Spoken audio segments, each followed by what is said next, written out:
जय माँ आदिशक्ति तंत्र एक रहस्य चैनल को आपण मानकु स्वागत।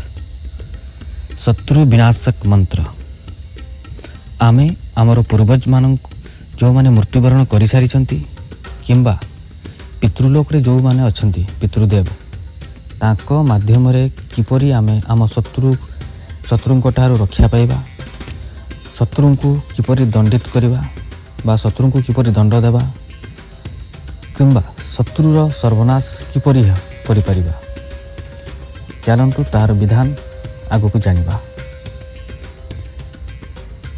सर्वप्रथमे आपण पितृपक्षर श्राद्ध पक्षर कौन भी दिन ए मंत्र को करि परिबे किंबा या को आपण माने अमावास्या मध्य करि परिबे। जो दिन आपण करिवे सही दिन सर्वप्रथम आपण सकाळे स्नान सारी घर पाखापाखि थिबा जेकोसी जगन्नाथ मंदिर किंबा राधाकृष्ण मंदिर किंबा विष्णु मंदिर को जिबे।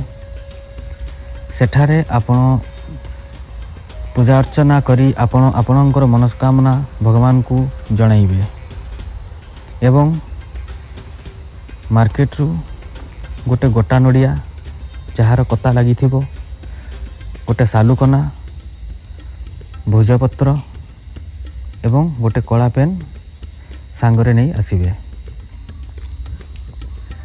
राति 9टा परे आपण माने गोटे दीप जाड़ी दक्षिण दिग को मुह करी बसिबे, सामना रे नड़िया को रखिबे, सब जिनस पूजा सामग्री को रखिबे एवं पितृ को प्रार्थना करिवे, पितृदेव को प्रार्थना करिवे बा आपण को घरे जो मृत्युवरण करिथिबा से लोकन को प्रार्थना करिवे, तांकू आपण को शत्रु आपण को समस्या तांकू जणैबे एवं वीडियो रे जो यंत्र दिया है से यंत्र को कला पेन रे भुजपत्र रे अंकन करी यंत्रर तले शत्रुर ना लिखिबे